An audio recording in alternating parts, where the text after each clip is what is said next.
There's a special kind of pain when your own mother looks through you like you don't exist. For Calven Dorne, that pain became his everyday reality after his divorce.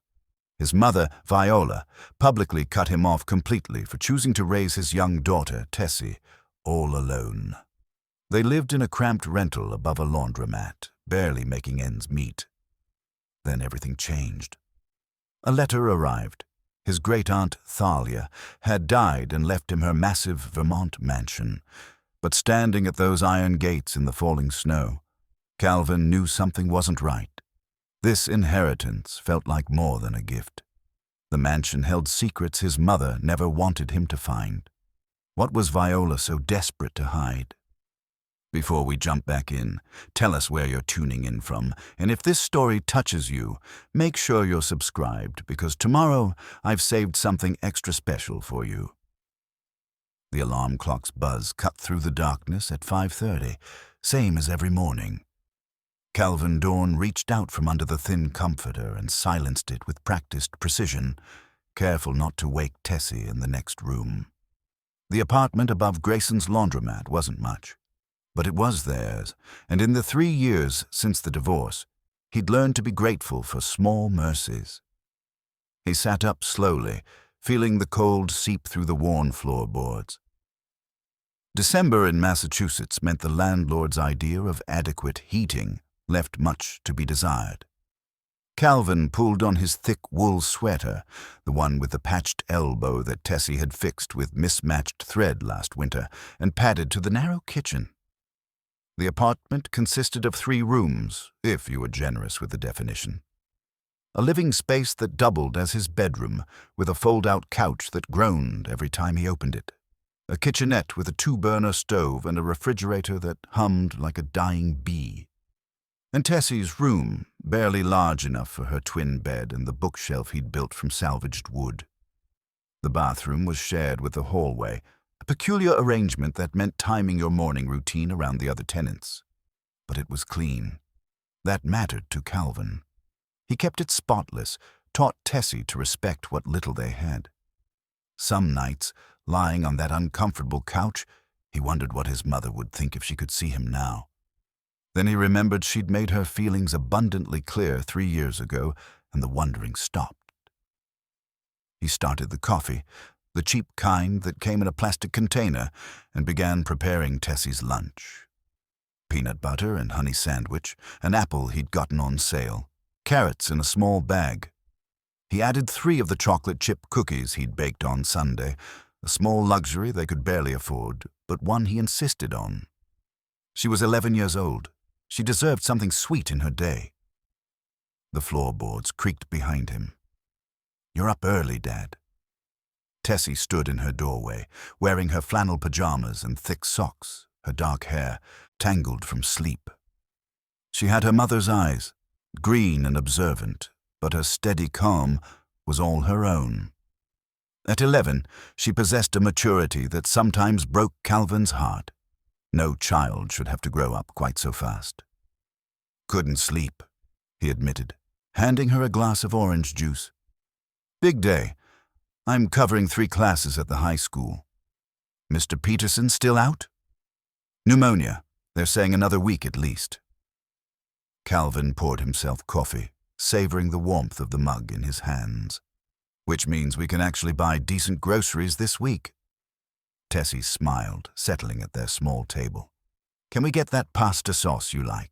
The one with the mushrooms?" "We can get the pasta sauce I like," he confirmed. These negotiations had become routine. What small comfort could they afford this week? What little luxury would fit in the budget he'd calculated down to the penny? The coffee maker sputtered its last drops. Through the thin walls, they could hear Mrs. Chen next door starting her day, her television already blaring the morning news. Below them, the laundromat's ancient machines began their daily rumble. The whole building smelled of detergent and steam, a smell that had seeped into their clothes, their furniture, their lives. "Library after school?" Tessie asked, hope lighting her face. "Library after school," Calven confirmed. It was their ritual, their escape. The public library 3 blocks away had become their sanctuary. Tessie could lose herself in books while Calvin graded papers or planned lessons. The librarian, Mrs. Kowalski, had stopped charging them late fees after she learned their situation. Small kindnesses like that kept them going. As Tessie got ready for school, Calvin's mind drifted to the letter that had arrived yesterday. He'd hidden it in his coat pocket, hadn't shown Tessie yet. Wasn't sure how to process it himself. Great-aunt Thalia had died, a woman he barely remembered. Someone from childhood visits that felt like dreams now, and somehow, impossibly, she'd left him everything. A mansion in Vermont, an estate attorney named Whitmore, a request that he come view the property at his earliest convenience. It felt like a mistake. Like the universe had mixed up addresses and meant to deliver this news to someone else, someone more deserving. Someone who hadn't failed at a marriage, who hadn't been publicly disowned by their own mother in front of 15 relatives at Thanksgiving dinner 3 years ago. He could still hear Viola's voice, cold and final. "You have made your choice, Calvin. You have chosen to raise that child alone, to disgrace this family with your failure. You are no longer my son." The words had cut deeper than any blade. His father had stood silent beside her, saying nothing, doing nothing. His siblings had looked away, and Calvin had taken Tessie's small hand and walked out of that house, knowing he would never be invited back. "Dad?" Tessie's voice pulled him from the memory. "You okay?" He looked at his daughter, this brave, brilliant girl who read constantly because books were free at the library, who never complained about their cramped apartment or her second-hand clothes, who had learned to be happy with less than any child should have to accept. "I'm fine, sweetheart. Just thinking." About Grandma? He shouldn't have been surprised, she'd guessed. Tessie was perceptive, always had been. "A little." "Do you miss her?" The question was complicated. Did he miss the mother who'd raised him? Yes, desperately. Did he miss the woman who'd looked through him like he was nothing? That was harder to answer. "I miss who I thought she was," he said finally. "But that's a conversation for another day. We've got to get you to school." The morning routine continued. Tessie dressed in her carefully maintained clothes. Nothing fashionable, but clean and pressed. Calvin packed his worn leather satchel with the teaching materials he'd spent Sunday night preparing. They walked the 6 blocks to Tessie's school together, their breath fogging in the December air. "Love you, Dad," Tessie said at the school entrance, standing on tiptoe to kiss his cheek. "Love you more," he replied. The same exchange they'd had every morning for 3 years. He watched her disappear into the building, then turned toward the high school where he'd spend the next 8 hours teaching other people's children, earning just enough to keep them fed and housed, but never quite enough to get ahead. The letter in his pocket felt heavy, a mansion in Vermont.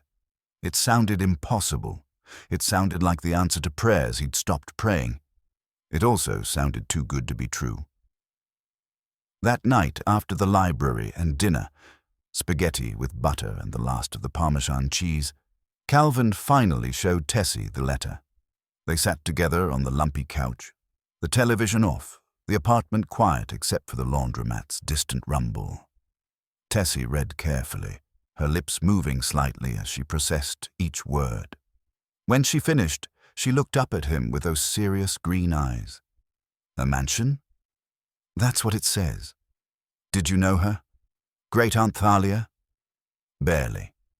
We visited once when I was very young, maybe 5 or 6 years old. I remember a big house and a woman who let me explore everywhere, who didn't scold when I got dirty. She gave me cookies and told me stories." The memories were faint, like photographs left in sunlight too long. "Your grandmother never talked about her. I always wondered why. Are we going to see it?" That was the question he'd been wrestling with all the day. The practical part of him said yes.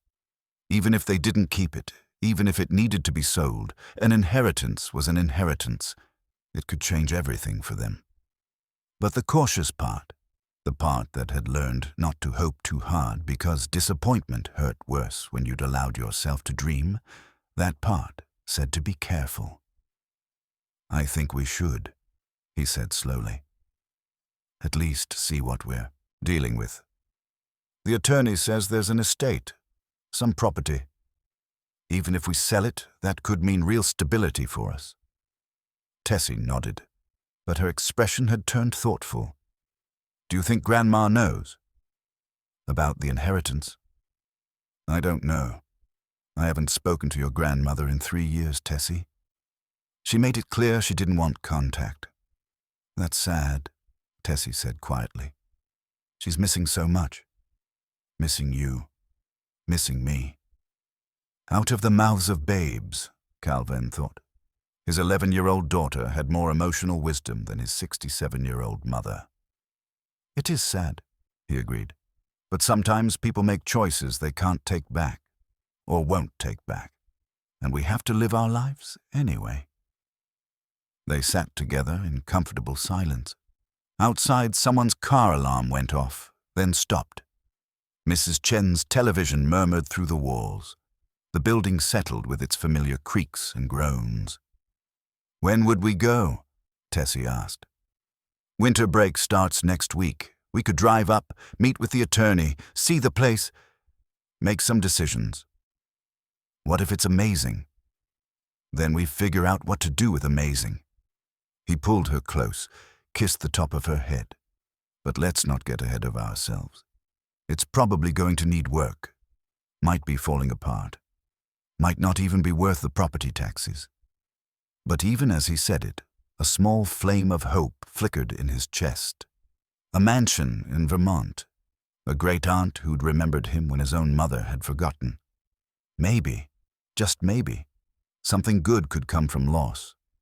Maybe Thalia's death could mean Tessie's future, could mean a real home instead of 3 rooms above a laundromat. That night, lying on his fold-out couch, Calven pulled out his laptop and searched for information about Calven Dorne. He found an obituary from a Vermont paper. Calven Dorne, 87, passed peacefully at her home in Millbrook on December 2nd. She is survived by her great-nephew Calven Dorne and his daughter Tessie. Miss Dorne lived a quiet life devoted to charitable work and the arts. She was known for her generosity and kind spirit. A private service will be held. Known for her generosity. That stirred something in Calven's memory. He remembered Thalia's warm smile, the way she'd listened to his childhood chatter as if every word mattered. He remembered thinking, even at 5 years old, that she was different from the other adults in his life. She'd been present, attentive, kind. Why hadn't Viola maintained contact with her own aunt? What had caused that rift? The questions chased themselves through his mind as he finally drifted to sleep. In his dreams, he walked through a vast house filled with rooms he'd never seen, searching for answers to questions he hadn't known to ask. When morning came, the decision was made. They would go to Vermont. They would meet with Mr. Whitmore. They would see what Thalia had left them and why, and maybe, just maybe, they'd find something more than an inheritance. Maybe they'd find a place to finally call home. The drive to Vermont took 6 hours through increasingly heavy snow. Calven's 12-year-old Honda struggled with the mountain roads, but it persevered, much like its owner. Tessie sat in the passenger seat with a book in her lap, though she spent more time looking out the window at the white-covered landscape than reading. "It's like a different world," she said softly as they passed through small towns where Christmas decorations hung from old-fashioned lamp-posts. "Your great-great-aunt chose well," Calven replied. "If you're going to live somewhere quietly, Vermont seems like the place." The GPS led them off the main road onto narrower streets, then finally to a private lane marked by a simple wooden sign, Blackwood Estate. The name stirred nothing in Calven's memory, but as they drove up the winding driveway, something else did. The towering pines, the way the road curved just so. He'd been here before. Long ago, but the landscape remembered even if he'd forgotten. Then they rounded the final bend. and Calvin's breath caught. The mansion rose before them like something from another era. 3 stories of Victorian elegance, painted a deep charcoal grey with white trim. A wraparound porch, peaked roofs, windows that seemed to watch their approach. Snow covered everything, softening the edges, making it look almost magical in the fading afternoon light. "Dad," Tessie whispered. "It's huge." Huge didn't begin to cover it. The house Calvin had grown up in could have fit in one wing. The apartment above the laundromat could have fit in a closet. He pulled up to the front entrance where a Mercedes was already parked. As they climbed out, the cold hit them immediately, sharper than Massachusetts cold, somehow cleaner. The front door opened, and a man in his 60s stepped out, wearing a wool coat and carrying a briefcase. "Mr. Dorne, I'm Richard Whitmore. We spoke on the phone." Calvin shook his hand, noting the firm grip, the assessing gaze that took in his threadbare coat and worn boots. "Thank you for meeting us. This is my daughter, Tessie." "Miss Tessie?" Whitmore smiled at her. Warmer now. "Your great-great-aunt would have been delighted to meet you. She always wanted family to fill this house again." He produced an old-fashioned iron key from his pocket, ornate and heavy. "Shall we?" The key turned smoothly in the lock. Someone had maintained it well. The door swung open on silent hinges, and they stepped into another world. The entry hall was grand, but not ostentatious. Hardwood floors, a sweeping staircase, furniture draped in white sheets like sleeping ghosts. Everything was clean despite months of vacancy. Dust motes danced in the light from tall windows, but there was no sense of decay, no feeling of abandonment. "The estate has been maintained by a local service," Whitmore explained as he led them deeper inside. "Per Miss Dorne's instructions and prepaid contract. The heating is being kept at minimum levels to prevent pipe damage, though we can have it raised now that you're here." Now that you're here. As if it were already decided they'd stay. They walked through room after room, a library with floor-to-ceiling bookshelves, many volumes still in place. A formal dining room with a table that could seat 20.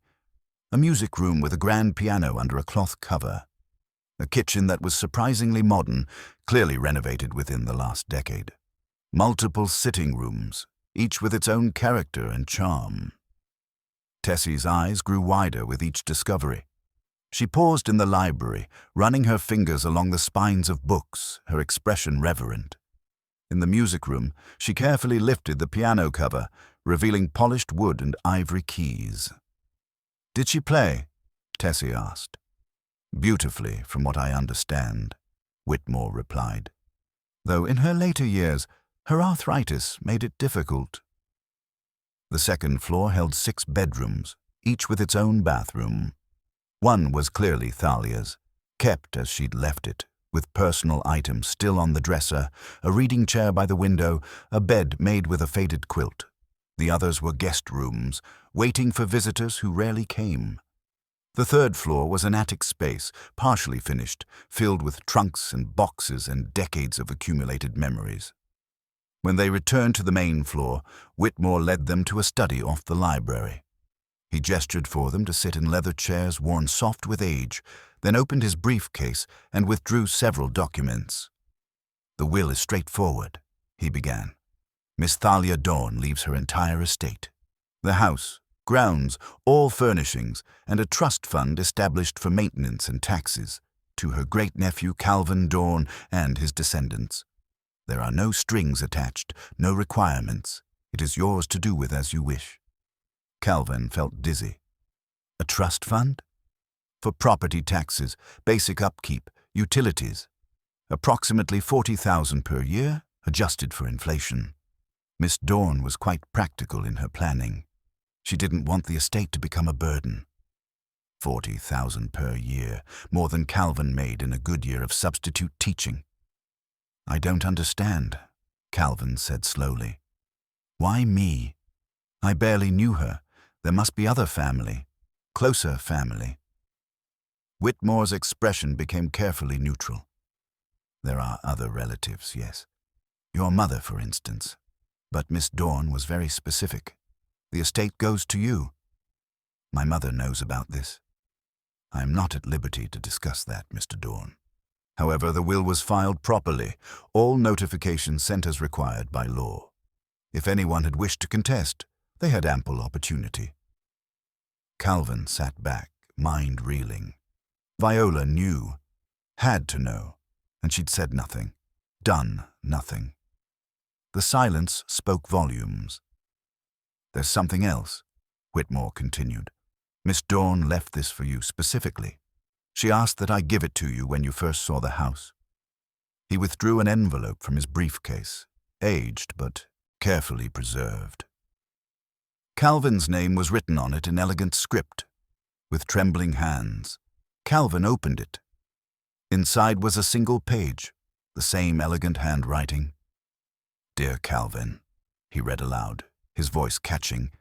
If you're reading this, then I've gone on, and you've come home. I know you don't remember me well. You were so young during your visits, and then they stopped. I want you to know that was never my choice. This house has been too quiet for too long. It needs laughter again. It needs a child's footsteps on these stairs. It needs you. I've watched from afar as best I could, through what little news reached me. I know about your struggles, your courage, your good heart. This house is yours because you deserve it, because you'll use it well, because you understand what matters.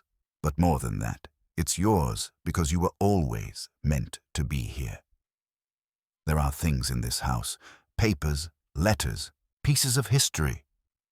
Take your time with them, understand your story, your family's story, and know that whatever you discover, you were loved, always loved. Welcome home, Calven, with all my heart, Thalia. The room was silent except for the old clock ticking on the mantel. Tessie had tears on her cheeks. Even Whitmore looked moved. She knew about us. Calven's voice was hoarse. About our situation. Miss Dorne was more connected than her isolation might suggest, Whitmore said carefully.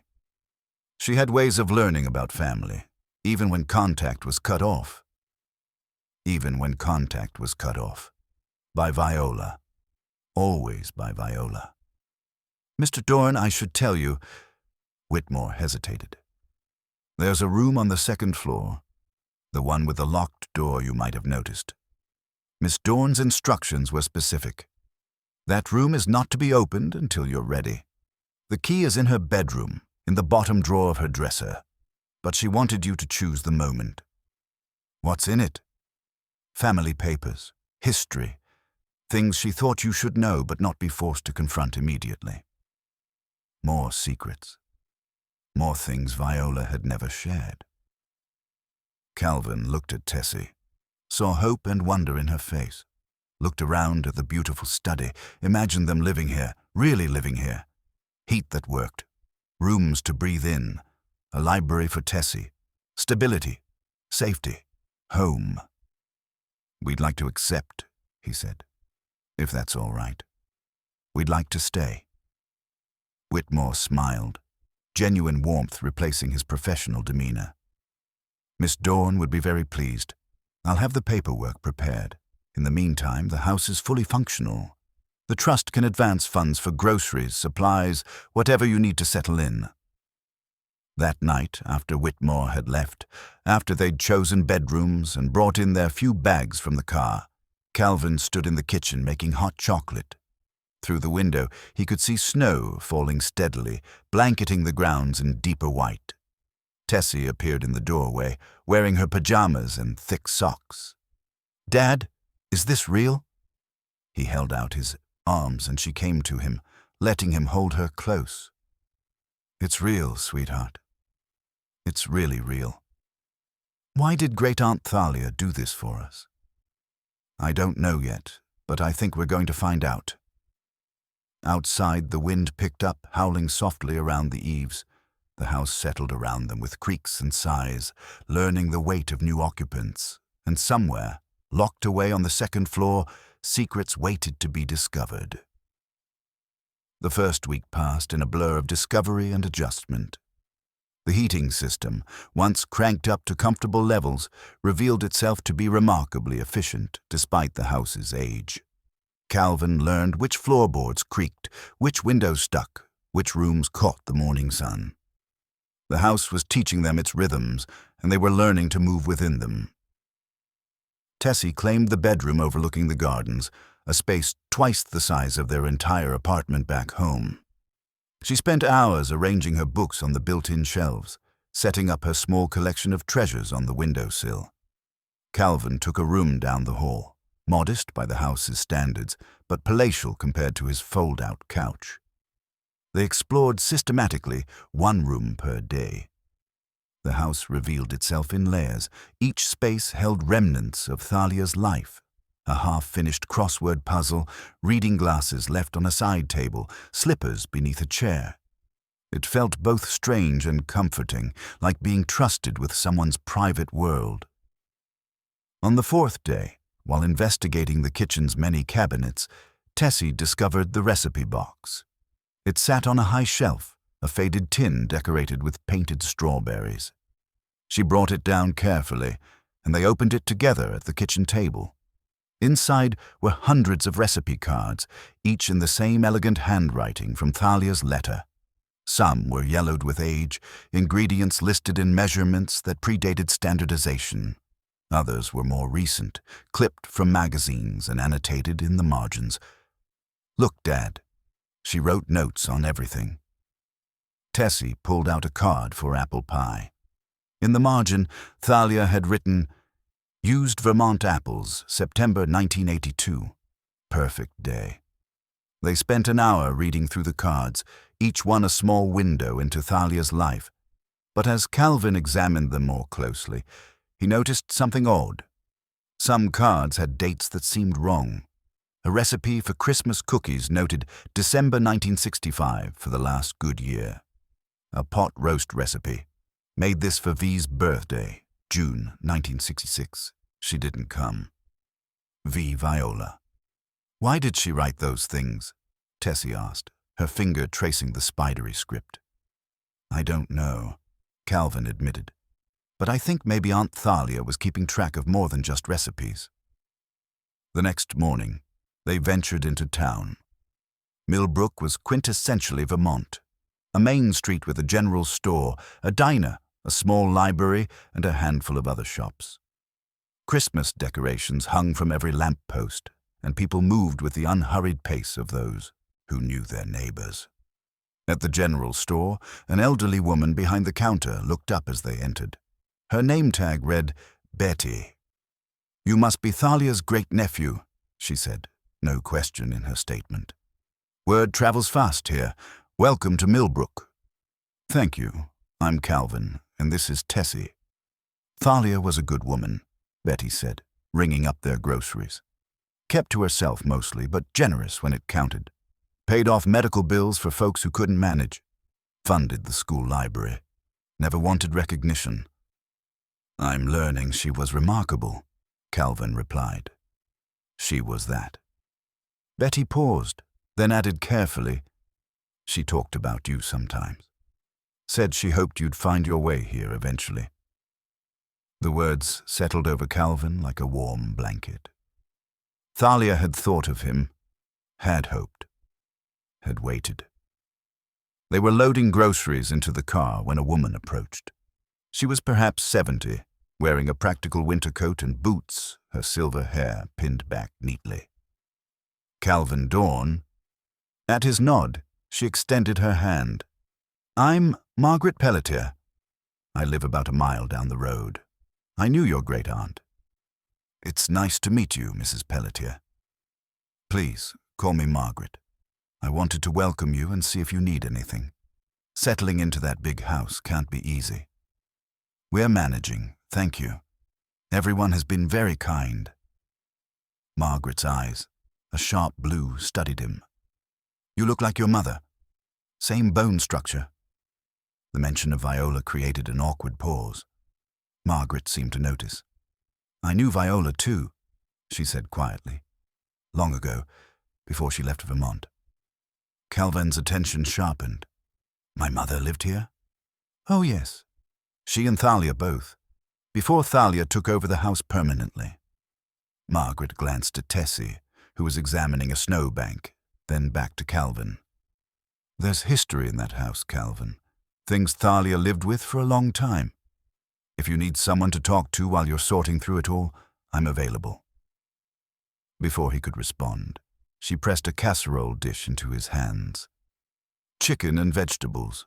Just warm it through. Consider it a welcome to the neighborhood gift. She walked away before he could thank her properly, leaving Calven standing in the snowy parking lot, holding a casserole and a dozen new questions. That evening, after they had eaten Margaret's excellent casserole, Calven returned to the recipe box. He sorted through it more carefully now, looking for patterns. The cards with dates and personal notes spanned decades, from the 1960s through just a few months before Thalia's death. One card caught his attention. It was for sugar cookies. The recipe itself standard, but the note made him pause. Made these for V's wedding that never happened. June 1963. She made the right choice, even if no one else thinks so. A wedding that never happened. The right choice. Calven set the card aside and continued searching. Another note on a recipe for beef stew. Comfort food for dark days. V called today, first time in 30 years. She hung up when she heard my voice. April 1996. His mother had called, had heard Thalia's voice and hung up. The cruelty of it struck him hard. There were more cards with similar notes, a chronicle of attempted connections and rejected overtures. Thalia reaching out. Viola pulling away. The pattern repeated across decades, a record of sisterly love met with stubborn silence. The last dated card made his throat tight. It was from just 8 months ago, a simple recipe for lemon bars. In the margin, Thalia had written, "I'm dying, and she still won't speak to me. But Calven will come. I believe that. He'll come, and maybe he can do what I couldn't. Make her remember there was good before all the bad." "Dad?" Tessie's voice from the doorway startled him. "You okay?" He wiped his eyes quickly. "Yeah, sweetheart. Just thinking." She came to sit beside him, looking at the scattered recipe cards. She missed Grandma, didn't she? She did.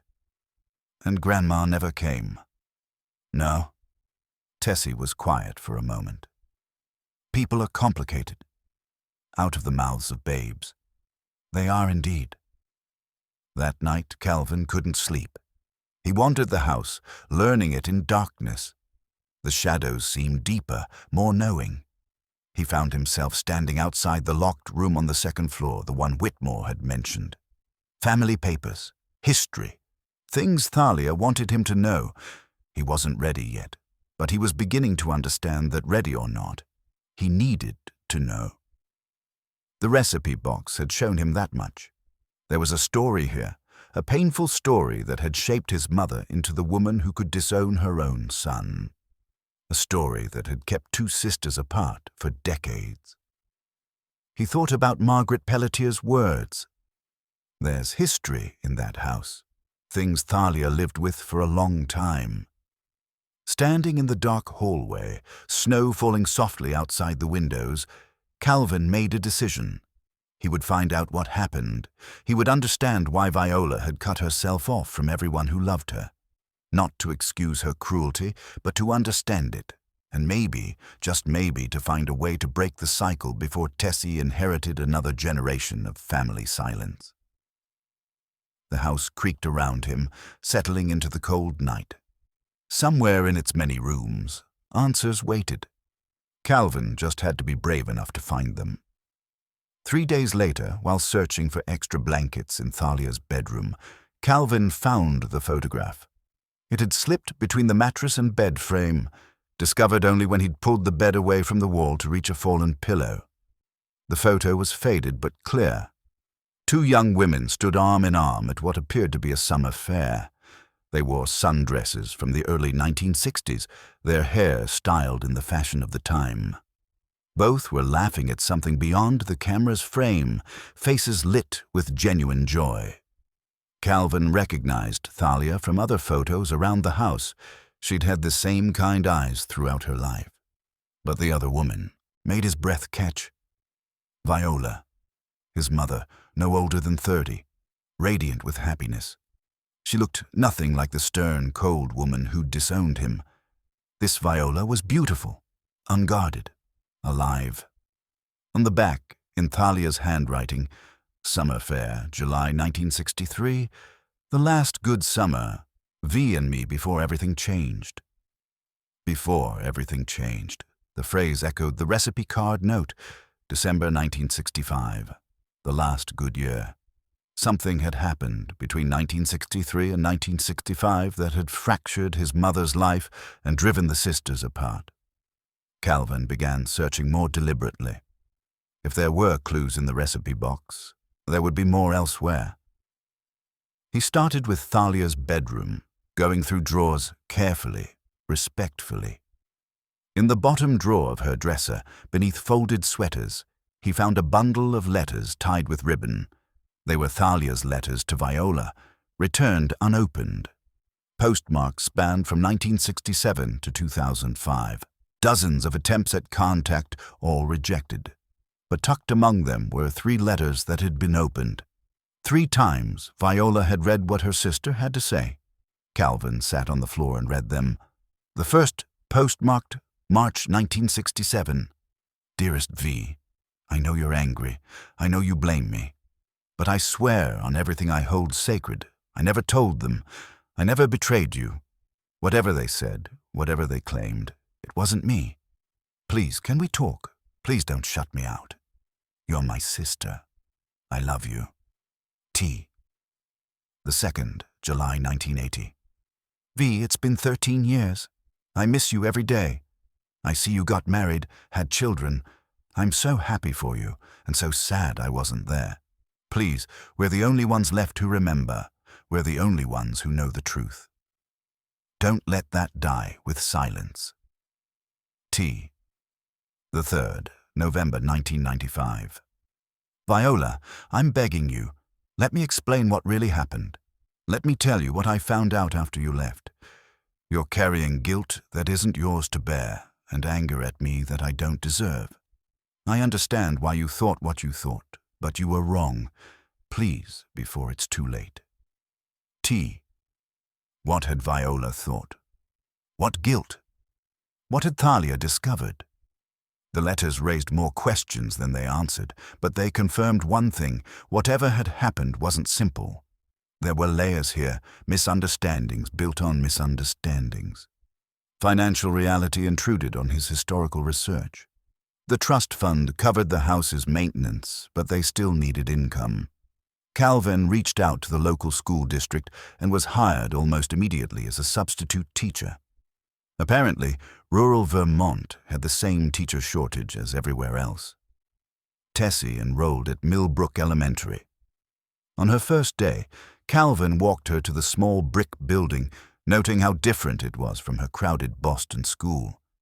Here, everyone seemed to know everyone. The principal, Mrs. Crawford, greeted them personally. We're delighted to have you, Tessie. Your great-great-aunt was very generous to our school. We have a beautiful library, thanks to her. She donated a library? Calven asked. Oh, yes. About 15 years ago, she funded a complete renovation and restocking. Said every child deserved access to books. Mrs. Crawford smiled warmly.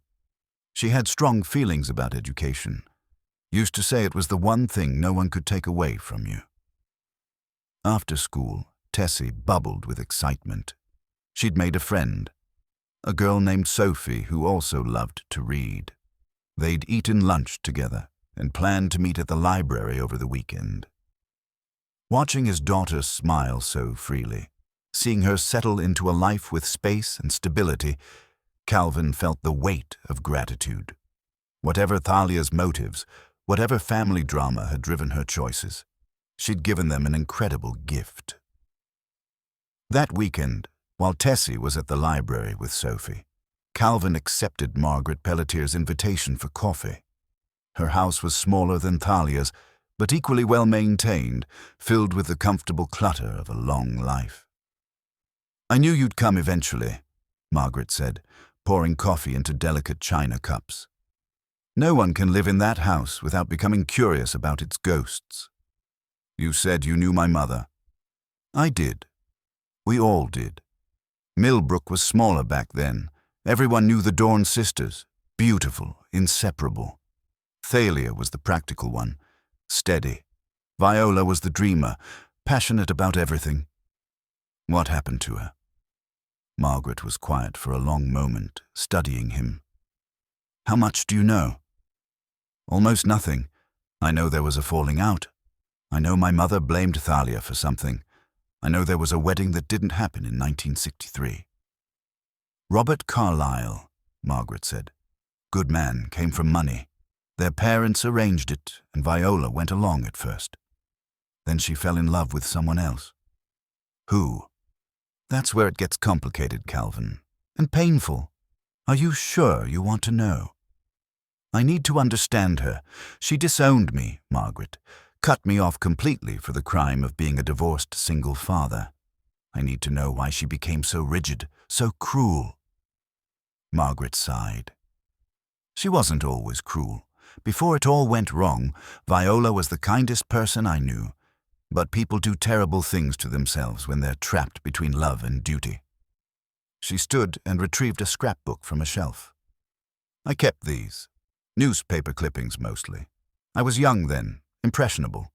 I thought it was all terribly romantic until it turned tragic." She opened to a page showing a newspaper article from August 1966. The headline read, "Barn Fire Claims Local Man." The article was brief, reporting that James Whitmore, 28, had died in a barn fire on the outskirts of town. The cause was listed as accidental, likely a cigarette. James Whitmore. The name rang familiar. "The attorney's uncle," Margaret confirmed. "That's not a coincidence. Richard knows your history. He's known all along." Calven stared at the photo accompanying the article. A handsome young man with kind eyes and an easy smile. "This was who my mother loved?" "Yes. And it destroyed her when he died. Destroyed a lot of people, actually. Nothing was the same after that night." "What happened?" "The official story was an accident. But there were rumors. Always rumors in small towns. Some said it was suicide. Others said it was murder. The truth died with James and whatever secrets that barn held." Calven felt cold despite the warm room. "And Thalia?" "Thalia tried to help them. She knew about their relationship, knew Viola was planning to break off the engagement to Robert. The barn where James died was on Thalia's family's land. Some people thought she'd helped arrange a meeting place. When James died there, and Viola left town immediately after, people talked. Her parents blamed Thalia. They claimed she'd corrupted Viola, led her astray. They never forgave her. The pieces were falling into place, creating a picture both clearer and more complex than Calven had imagined. And Viola blamed Thalia too.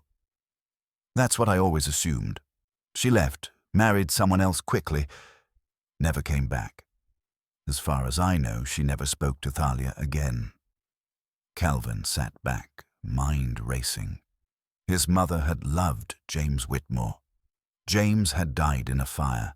Viola had fled and built a new life, one governed by rigid rules and unforgiving standards. She had married someone, Calven's legal father, and lived a lie. No wonder she'd become so hard. No wonder she couldn't forgive Calven's failure at marriage. She'd sacrificed everything for the appearance of propriety, and he'd chosen truth and his daughter over reputation. He was living the life she'd been too afraid to live. The key to the locked room had been waiting exactly where Whitmore said it would be. Calven held it in his palm now, a small brass key that felt heavy with significance. He'd put off opening that door for 2 weeks, but after his conversation with Margaret Pelletier, the time had come. Tessie was at school. The house was quiet except for the wind outside and the familiar creaking of old wood. Calven stood before the locked door on the second floor, key in hand, and allowed himself one moment of hesitation. Once he opened this door, once he learned what Thalia wanted him to know, there would be no going back. He turned the key. The room was a study, smaller than the one downstairs but more personal. A desk faced the window, looking out over the snow-covered gardens. Bookshelves lined the walls, filled not with novels, but with journals, photo albums, and carefully labeled boxes. This was Thalia's archive, her private repository of family history. On the desk lay a single item, a diary, leather-bound and worn. A note rested on top in Thalia's handwriting. Start here, 1962-1966. The years that matter. Calven sat in the desk chair and opened the diary. The first entries were mundane, charming snapshots of daily life. Thalia wrote about teaching at the local elementary school, about dinners with Viola, about their parents' increasingly rigid expectations. The tone was light, optimistic. Then, June 1963. V told me today she's engaged to Robert Carlyle. She doesn't love him, I can see it in her eyes. But mother and father are so pleased, and V has always wanted to please them. I worry about her. Marriage without love is a prison, and V's spirit needs freedom. The entries that followed documented Viola's engagement, her growing unhappiness, and then, in October 1963, a significant shift. V met someone. She won't tell me who, says it's safer if no one knows. But she's different now, alive in a way she hasn't been in months. She's glowing. I'm happy for her, but terrified too. If mother and father find out, there will be hell to pay. Calven read faster, pulled into the story. Throughout 1964, Thalia's entries tracked Viola's secret romance. References to stolen meetings, coded letters, the constant fear of discovery. Thalia clearly knew who Viola was seeing, but she never wrote the name.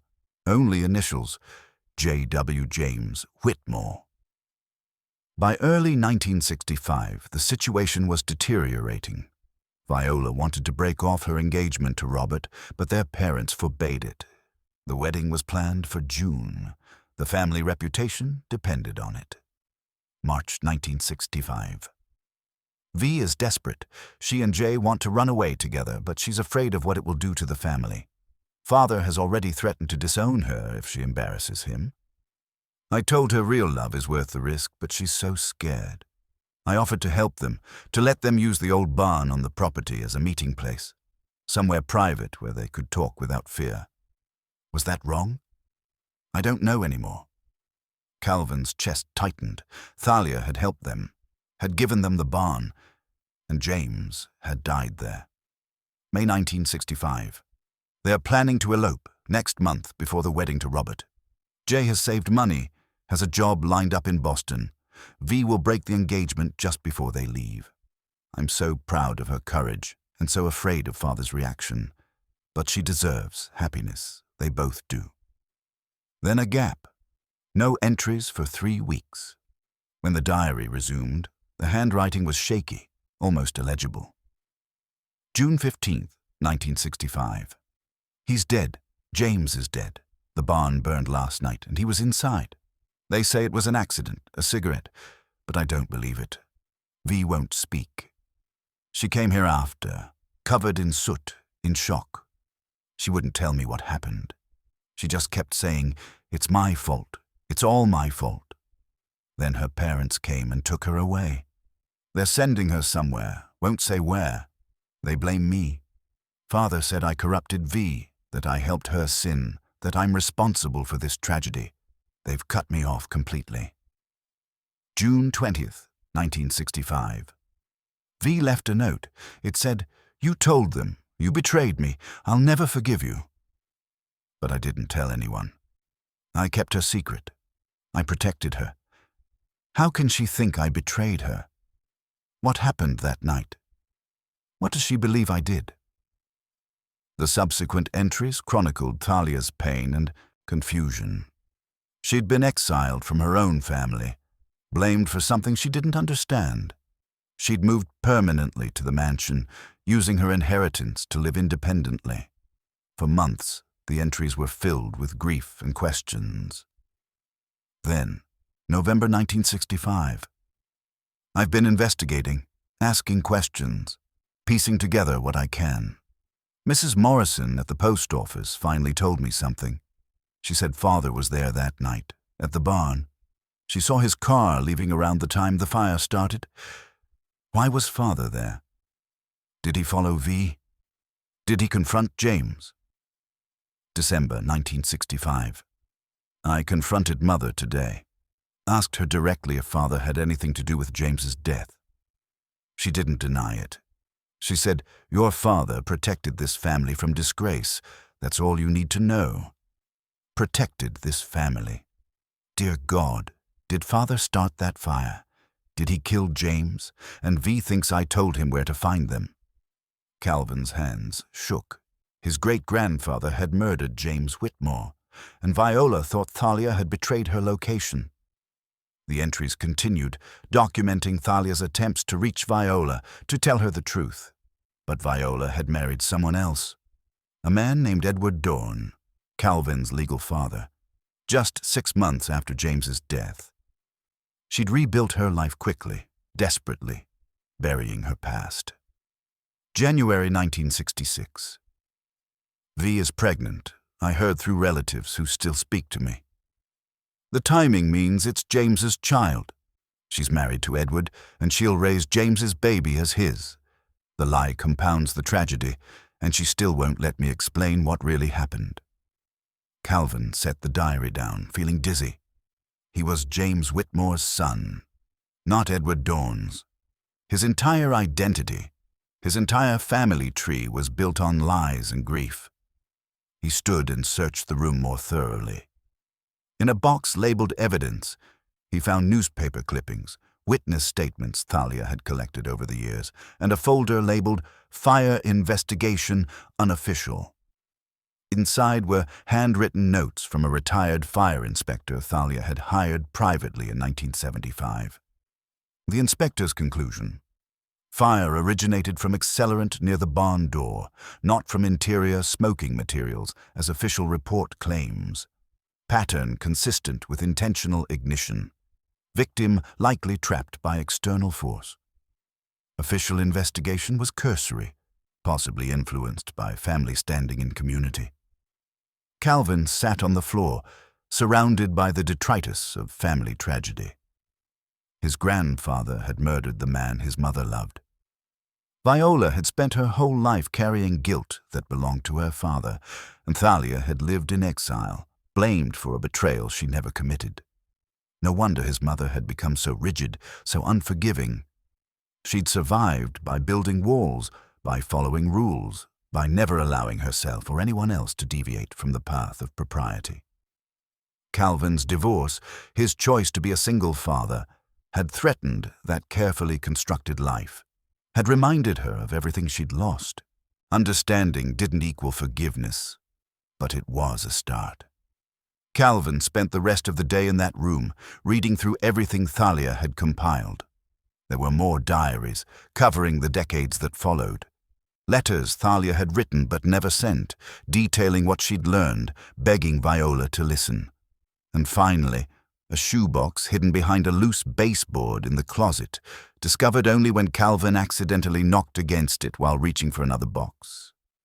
The shoebox was labeled simply V Correspondence 1967-1970. Inside were the few letters Viola had actually sent in response to Thalia's relentless attempts at contact. Calvin handled them carefully, feeling like an intruder in his mother's pain. The first, dated April 1967, was brief and bitter. "Stop writing to me. You told them where we were meeting. You told Father.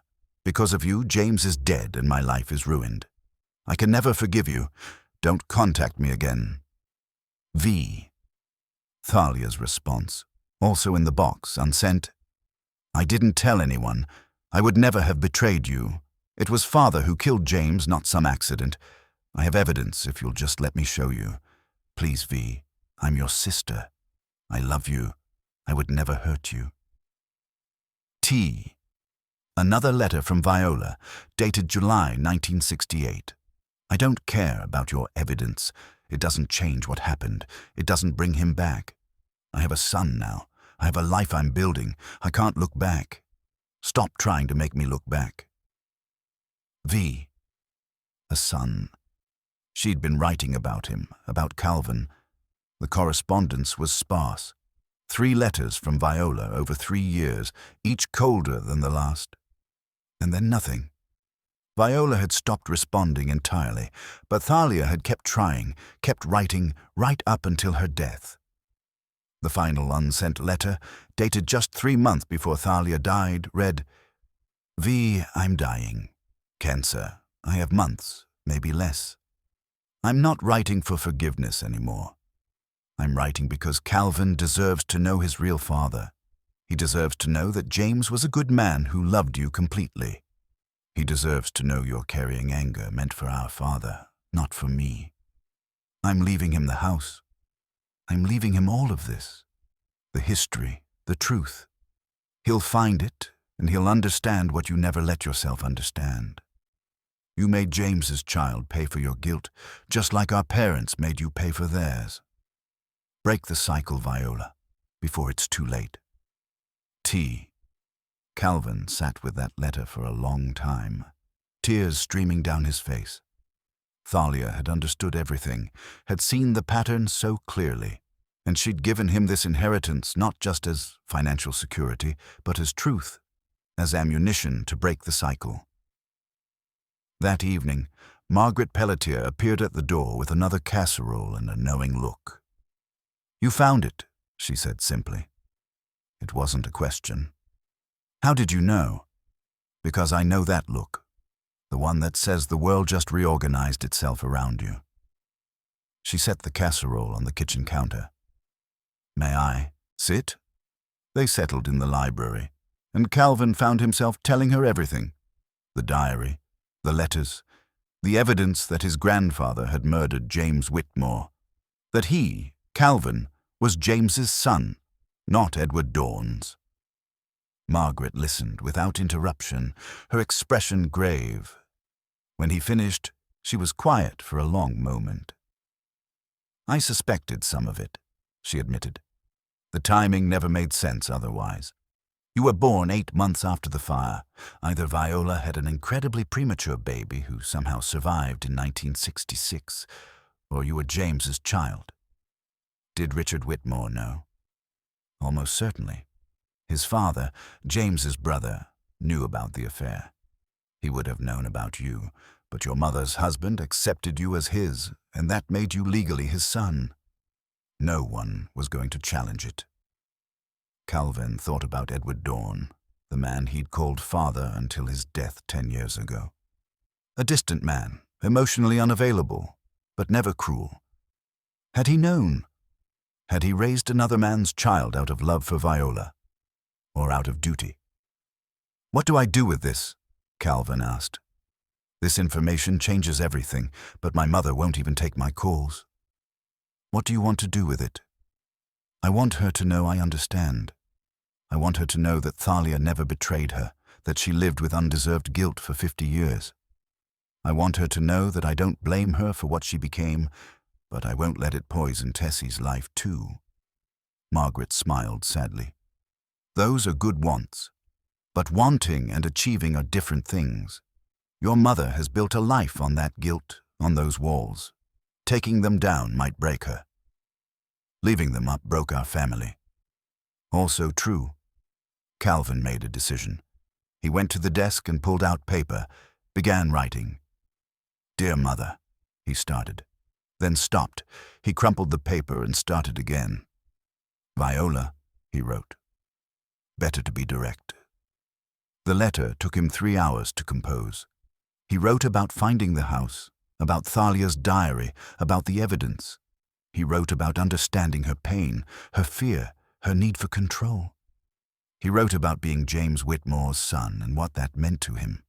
But mostly, he wrote about forgiveness, about how Thalia had forgiven her, had loved her despite decades of silence, about how he forgave her too, not because she deserved it, but because carrying anger was too heavy, about how Tessie deserved to know her grandmother and Viola deserved to know her granddaughter. He ended with, "I understand if you're not ready. I understand if you never will be. But I want you to know the truth. Thalia didn't betray you. Your father did. And you've been punishing everyone else for his crime for 50 years. It's time to put that burden down. If not for me, then for Tessie. She's innocent in all of this. Don't make her pay for sins committed before she was born. With understanding, if not yet forgiveness, Calven." He sealed the letter and addressed it to Viola's house in Boston. Then he sat back, exhausted and oddly at peace. "Will she respond?" Margaret asked. "I don't know, but I've done what I can." 2 days later, a letter arrived via overnight delivery. Not from Viola, but from an attorney representing Viola Dorne. It was a cease and desist order, threatening legal action if Calven continued to contact his mother or spread slanderous lies about deceased family members. Calven read it twice, feeling each word like a physical blow. She'd lawyered up. Rather than face the truth, she'd hidden behind legal protection. He showed the letter to Tessie, who'd asked why he looked so sad. "Grandma still doesn't want to talk to us," he explained gently. Tessie studied the letter, her young face serious. "She's scared." "Yes. Of what?" "Of the truth. Of what she did. Of what was done to her. Of being wrong for so long. That's a lot to be scared of." "It is." Tessie hugged him tight. "We're okay without her, Dad. We have each other. We have this house. We have the truth now. That's more than we had before." Calven held his daughter, marveling at her wisdom. She was right. They were okay. Better than okay. They had a home, stability, and the truth. If Viola couldn't accept those gifts, that was her choice. Her loss. But it still hurt. Understanding didn't erase pain. It just made it more bearable. That night, Calven returned to the locked room and carefully filed everything away. Someday, Tessie might want to read it all. Someday, she'd need to know her family's complete history. But for now, it could rest.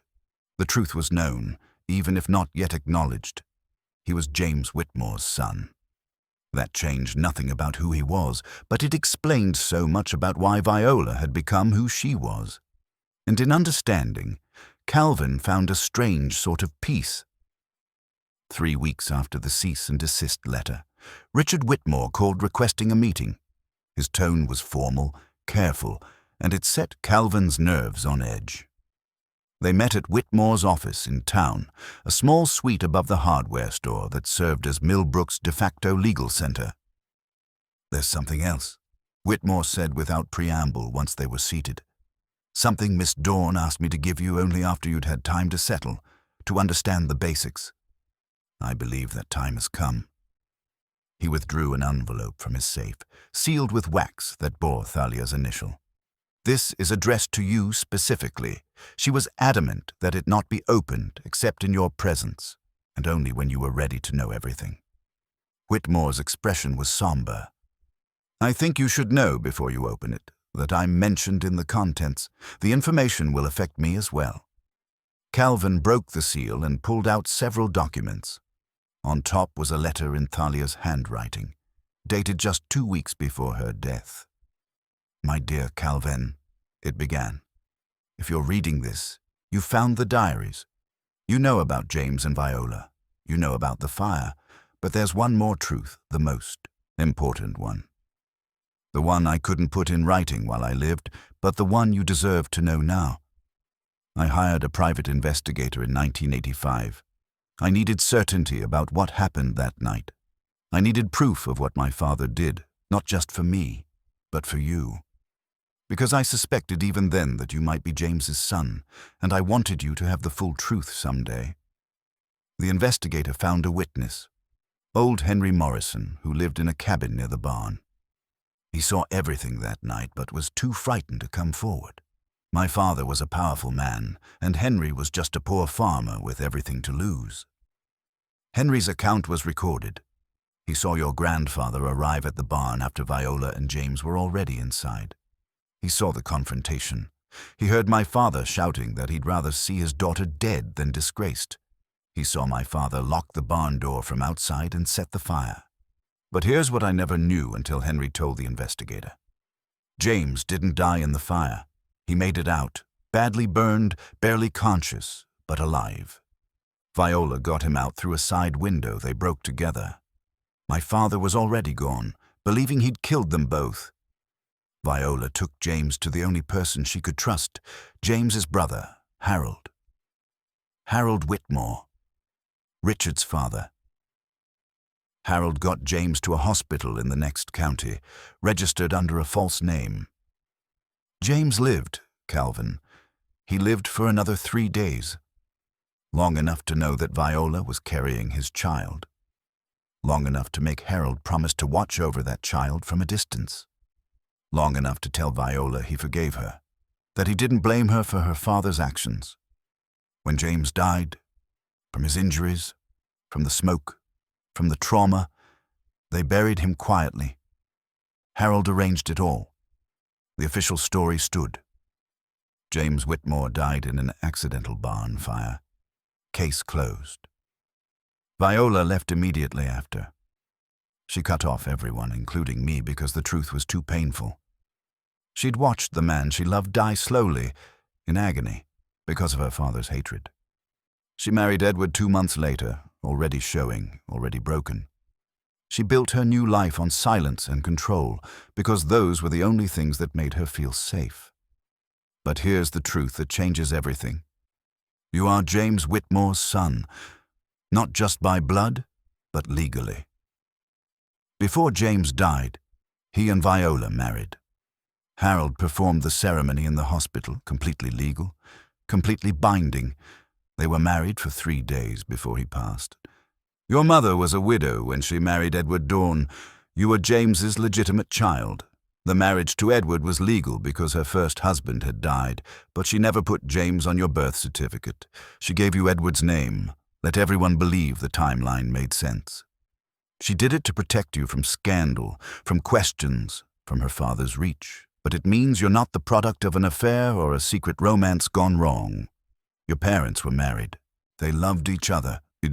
Your existence was legitimate and wanted. I've enclosed your parents' marriage certificate. Harold kept it all these years. Richard has known this truth his entire adult life. He's watched over you as his uncle requested, quietly, from a distance. I'm telling you this now because you deserve to know you were born from love, not shame, and because Richard Whitmore isn't just the family attorney. He's your family. James was his uncle, which makes you his cousin. You're not alone, Calvin. You've never been alone. There are people who've loved you, watched over you, waited for you to find your way home. Welcome home, my dear boy. Welcome to the truth. With all my love. Thalia. Calvin couldn't breathe. The room spun.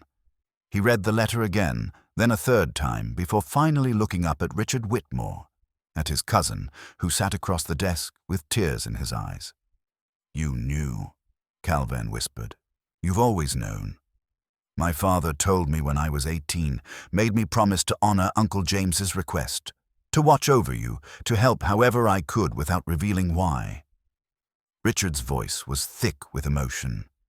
When Miss Dorne contacted me about the will, about leaving everything to you, I knew it was time.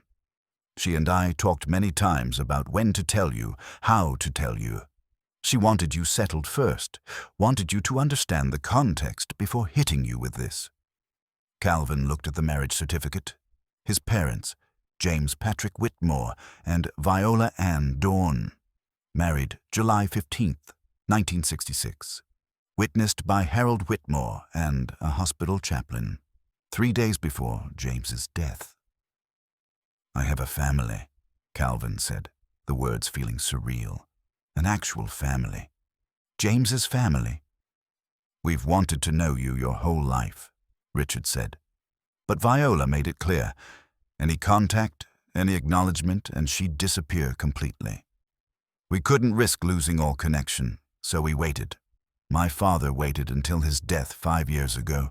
I've waited, and now, finally, we can stop waiting.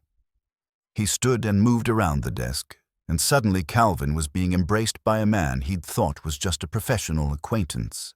His cousin, his family. "There are others," Richard said. "My father had 2 other children, my siblings, your cousins. There's my mother, who knew Uncle James and loved him dearly. There's an entire family who's wanted to welcome you home." Calvin thought of Viola, alone in her Boston house, surrounded by the family she'd chosen over the truth. And here he was, surrounded by the family she had hidden from him, the family that had loved him from a distance his entire life. "Does she know?" Calvin asked. "That you've been watching over me?"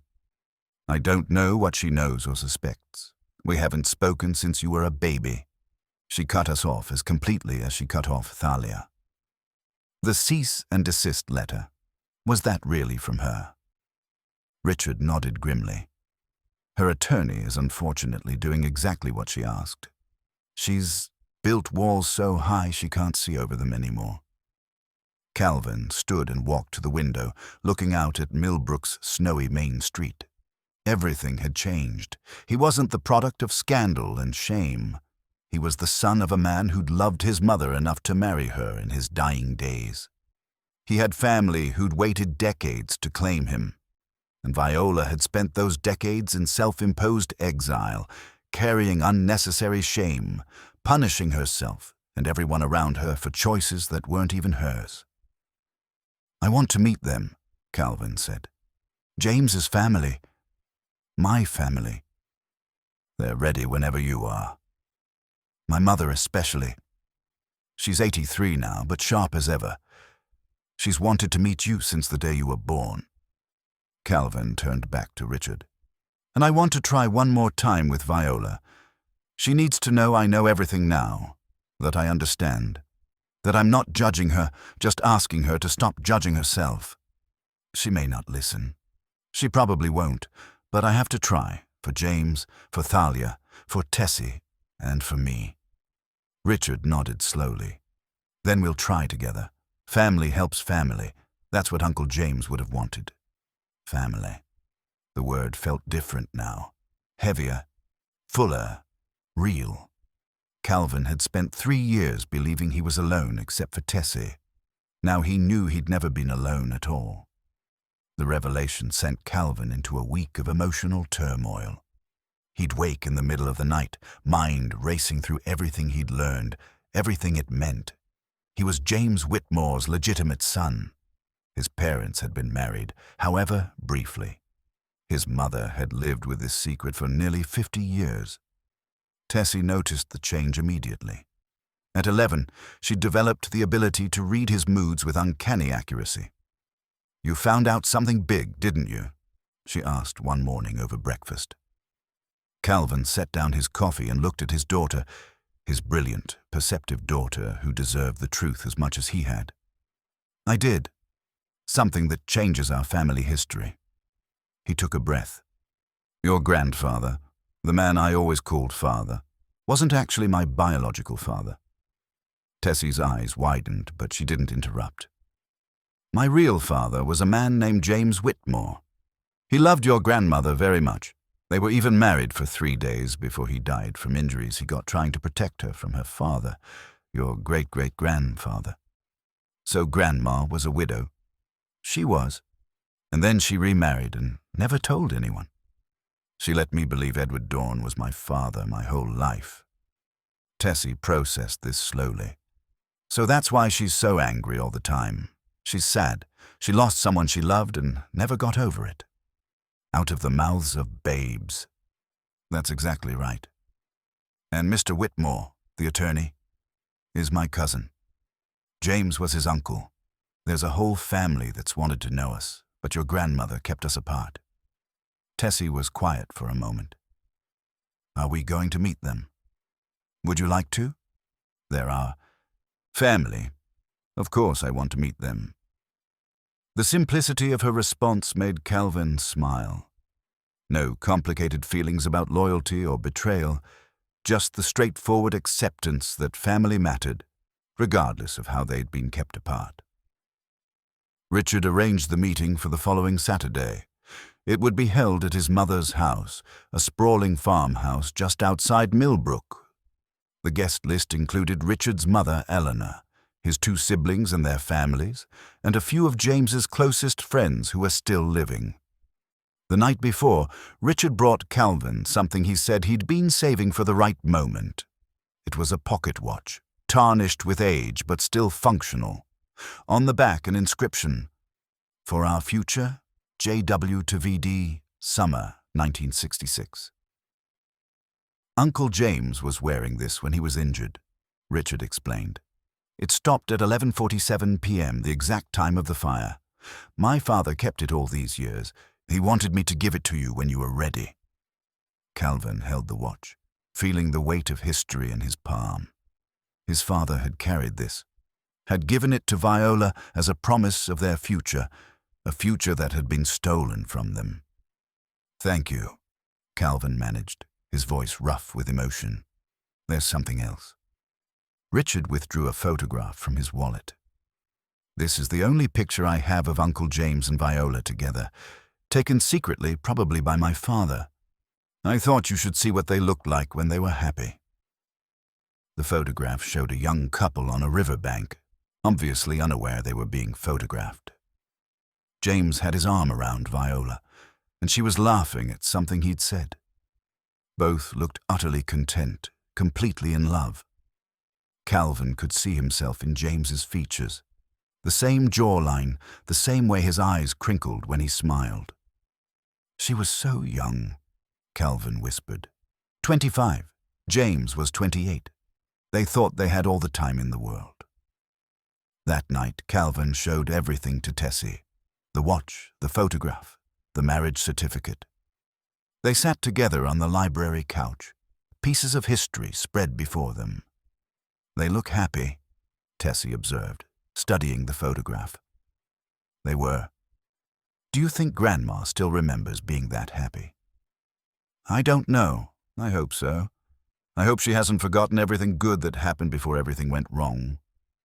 Tessie picked up the watch, examining it carefully. Can we show her these things? Can we tell her we know? I want to try. But she's made it very clear she doesn't want contact. Maybe she just needs to know it's safe, that we're not judging her, that we understand. Calven pulled his daughter close. When did you get so wise? I had a good teacher.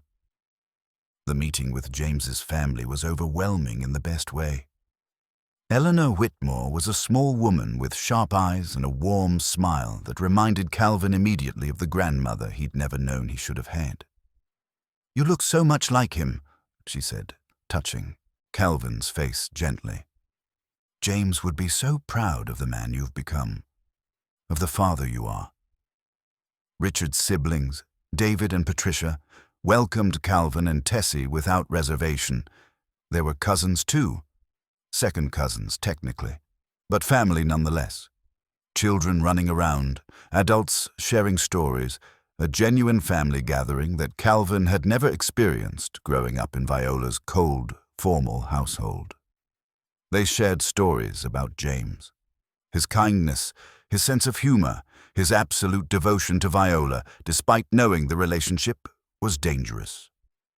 Eleanor showed them photographs Calven had never seen, James as a boy, as a young man, in his work clothes at the construction company he'd helped run. He was going to take over the business, Eleanor said. He and Viola were going to move to Boston, start fresh. He had it all planned out. Then that monster... She stopped herself, glancing at Tessie. Then Viola's father destroyed everything. Did you ever talk to my mother? Calven asked. After? Once. I went to see her about a month after James died. She was already showing. I wanted her to know we'd help her, that James's son would have family.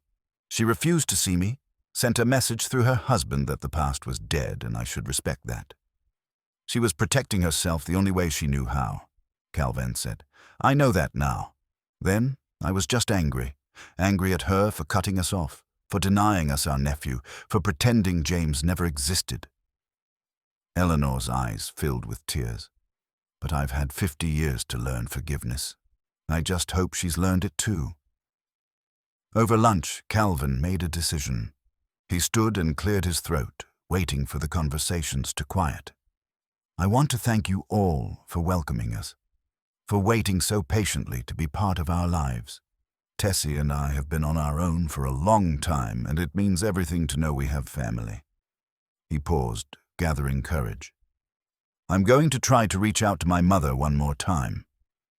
She needs to know that I know the truth, that I understand, that there's forgiveness available if she wants it. I'm not expecting her to change, but I owe it to James's memory to try. Eleanor stood and took his hand. James would want that. He loved her until his last breath. He'd want reconciliation if it's possible. Will you come with me? Calven asked Richard. As family? As a witness that we're not alone anymore? Of course. Patricia added, take the photograph. Let her see that we remember them happy. Let her know we don't blame her. The next 3 days were spent preparing. Calven wrote and rewrote what he wanted to say. He practiced with Tessie, who played devil's advocate, asking the hard questions Viola might ask. What if she slams the door in your face? Tessie asked. Then at least I'll know I tried. What if she calls the police?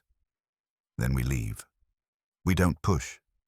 We offer the truth and let her decide what to do with it. What if she cries? That one stopped Calven. He hadn't considered that his mother might break down. She'd always been so controlled, so rigid. But beneath that control was a girl who'd watched the man she loved die slowly, who'd carried guilt and grief for 50 years. Then I comfort her, he said finally. Even if she doesn't want it, even if she pushes me away, I show her that kindness is still possible. Margaret Pelletier insisted on making them a care package, cookies and tea and a beautiful knitted blanket. For when the conversation gets hard, she explained. Sometimes people need something to hold on to. The night before they were scheduled to drive to Boston, Calven stood in the study where Thalia had kept her secrets. He held the pocket watch in one hand and the photograph in the other. I'm going to try to finish what you started, he told the empty room, speaking to Thalia's memory. I'm going to offer her truth and love and the chance to be part of our lives. The rest is up to her. The watch ticked steadily in his hand, keeping time after all these years. Just like love, he thought, just like family. They endured, even when everything else fell apart. Tomorrow they would drive to Boston. Tomorrow he would face his mother with the full truth. Tomorrow he would offer her the gift Thalia had tried to give for 50 years, the gift of understanding, forgiveness, and family. Whether she accepted it was entirely up to her. The drive to Boston took 4 hours through increasingly gray weather. Calven drove, with Richard in the passenger seat and Tessie in the back, quiet and observant. None of them spoke much. The weight of what they were about to attempt sat heavy in the car. Viola's house was in a quiet suburb, a modest colonial that spoke of careful maintenance and deliberate isolation. The yard was pristine even in winter, the walkway meticulously cleared of snow. Everything about it screamed control. Calven parked at the curb. His hands were shaking. You don't have to do this, Richard said quietly. Yes, I do. They walked to the door together. 3 generations carrying truth and hope and the memories of people long gone. Calven rang the doorbell and waited. The woman who opened the door was older than Calven remembered, though it had only been 3 years since he'd seen her. Viola had aged in that time, her hair completely gray now, her face deeply lined. But her eyes, those eyes that had looked through him at Thanksgiving 3 years ago, were the same. Sharp, wary, defensive. She saw Calven first and started to close the door. Then she saw Richard, and her face went absolutely white. No, she whispered. No, you can't be here. Mrs. Dorne, Richard said gently. We need to talk. Please. I'll call the police. I have a restraining order. You don't, Calven interrupted. You have a cease and desist letter about contact, not a restraining order, and I'm not here to fight. I'm here because I know everything now, about James, about the fire, about my real father. Viola's hand flew to her chest, where, beneath her modest blouse, Calven could see the outline of something hanging on a chain, a locket. She'd been wearing it all along. I don't know what you're talking about. But her voice shook. Please. Tessie's small voice came from behind Calven. Please, Grandma. We just want to talk. We just want to understand. Viola's eyes found Tessie for the first time. Really saw her, perhaps for the first time ever. Saw her granddaughter, 11 years old, looking up at her with green eyes that were so like her own. Something in Viola's face cracked, just a little. Just enough. You brought a child into this. She's your granddaughter. She deserves to know you. I'm nothing worth knowing. That's not true, Calven said, and I can prove it. Please, Mom, just give us 5 minutes. If you still want us to leave after that, we'll go and never come back. But please, let us say what we came to say. The use of Mom seemed to break something else. Viola's eyes filled with tears. She blinked back furiously. For a long moment, she stood frozen in the doorway, a woman caught between the past she'd buried and the present demanding to be acknowledged. Finally, she stepped back and opened the door wider. 5 minutes. That's all. They entered a house that felt like a museum. Everything was in its place, nothing personal visible except for carefully curated family photographs that pointedly excluded Calven and Tessie. The living room was formal, unwelcoming.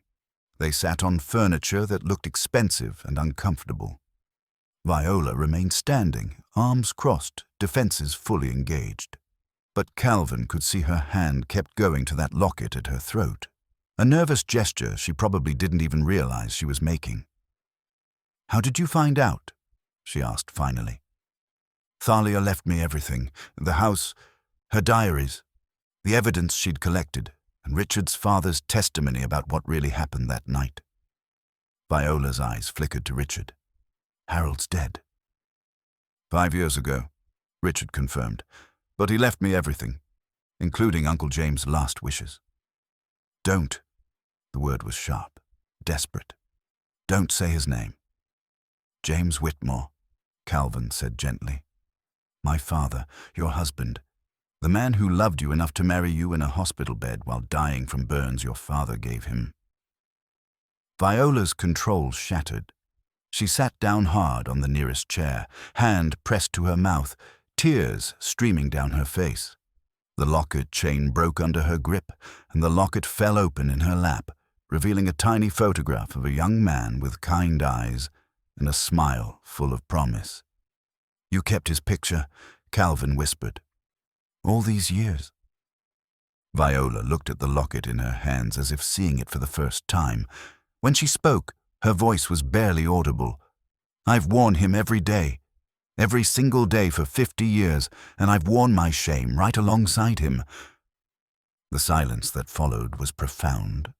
Viola sat with the broken locket in her hands, shoulders shaking with decades of suppressed grief. Calven moved slowly, carefully, sitting on the floor beside her chair. Not crowding her, just being present.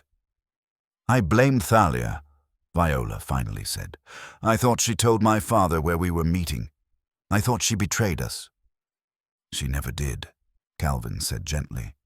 Your father followed you. Thalia tried to protect you both. She spent 50 years trying to tell you the truth. I wouldn't listen. I couldn't listen. Viola's voice broke. If I listened, if I let myself believe her, then I'd have to face that I'd spent all these years hating the wrong person, that I'd punished my sister, cut off everyone who loved me, for something she never did. She understood, Richard said quietly. She never stopped loving you. She should have. Viola looked at him, really looked at him. "You're Harold's son. You look like him." "I am. And Uncle James was my hero growing up. My father made sure I knew him, even though he was gone. He died because of me." "He died because your father was a monster," Calven corrected firmly. "Because he chose violence over understanding. James knew the risks. He loved you anyway. And from everything I've learned, he never regretted that choice. Not even at the end." Viola wiped her eyes with shaking hands. "You know everything." "Everything Thalia documented. Everything Richard's father witnessed. We know you were married. We know James lived for 3 days after the fire. We know he forgave you, loved you, wanted his son to know his story." His son. Viola looked at Calven, and for the first time he saw recognition in her eyes. Not just acknowledgement of his existence, but seeing him. "You look like him. I've spent 43 years trying not to see it, but you look exactly like him." "I do," Calven confirmed. "And I'm proud of that. He was a good man who loved you and tried to build a life with you. There's no shame in that, Mom." "There never was." "When you got divorced," Viola whispered, "when you chose to raise Tessie alone, all I could see was my worst fear. I was pregnant and alone. If Edward hadn't married me, if he hadn't given you his name, you would have been illegitimate. A scandal. I would have been ruined. But I wasn't alone by circumstance. I was alone by choice. I chose Tessie. I chose honesty over appearance, and you couldn't forgive me for having the courage you didn't have." Viola flinched. "You're right. I hated that you got to make that choice. That you got to be brave when I was so afraid." Tessie, who'd been sitting quietly, spoke up. "It's okay to have been afraid, Grandma. You were just young, and your father was mean, but you don't have to be afraid anymore." Viola looked at her granddaughter, this wise child who offered forgiveness so simply. "I don't know how not to be afraid." "You start small," Calven said. He reached into his pocket and pulled out the photograph Patricia had sent. "This is you and James. Happy. Before everything went wrong. Richard's family has kept this photo for 50 years, waiting to share it with you, waiting to tell you they never blamed you." Viola took the photograph with trembling hands. A sob escaped her as she looked at herself and James. So young, so full of hope. "We were so happy that day. He just told me he'd saved enough money for us to move to Boston. We were going to be married in secret and just leave. Start over." "You could still start over," Richard said. "Not geographically, but emotionally. James's family, your son's family, wants to know you. We've wanted to know you for decades. How can you forgive me? I cut you off. I denied Calven his heritage. I was cruel." "Because you were hurting," Richard replied. "Because you were doing what you thought you had to do to survive. But you don't have to survive anymore, Mrs. Dorne. You can live. Really live. With family who understands, who doesn't judge, who just wants to know you." Viola looked at each of them in turn. Calven, who'd driven 4 hours to offer understanding instead of accusation. Richard, representing a family she'd refused for 50 years, and Tessie, this beautiful child who'd been denied a grandmother's love because of one woman's fear and shame. "I'm so sorry," she whispered. "I'm so deeply, terribly sorry." Calven reached out and took her hand. She didn't pull away. "I forgive you, Mom, and Thalia forgave you long ago. The only person who needs to forgive you now is yourself." Viola clutched his hand like a lifeline. "I don't know if I can." "Then we'll help you learn. That's what families do." Outside, snow had begun to fall, soft and cleansing. Inside, in a house that had felt like a mausoleum, 3 generations sat together in the first honest moment they'd ever shared. It wasn't perfect, it wasn't complete, but it was a beginning. And after 50 years of endings, a beginning was enough. Spring came to Vermont with its usual dramatic transformation. Snow melted into rushing streams, bare trees burst into green, and the gardens around the mansion revealed themselves in layers of color. Calven stood on the back porch, coffee in hand, watching Tessie help Viola plant flowers in the raised beds they'd built together. It had been 3 months since that day in Boston. 3 months of careful rebuilding, of phone calls and visits, of learning to be a family. It hadn't been easy. There were setbacks, moments when Viola's old patterns reasserted themselves, when fear made her pull back. But she kept trying. They all kept trying. A little deeper, Viola was telling Tessie now, demonstrating the proper depth for planting bulbs. These will come back every year if we do it right. Every year. The phrase spoke to permanence, to a future Viola was finally allowing herself to imagine. The back door opened, and Richard appeared with his mother, Eleanor. The Whitmore family had become regular visitors, weaving themselves into Calven's life with the ease of people who'd always been meant to be there. "The quilt is finished," Eleanor announced, carrying a large wrapped bundle. "I think you're going to love it." They gathered in the library, which had become the heart of the house.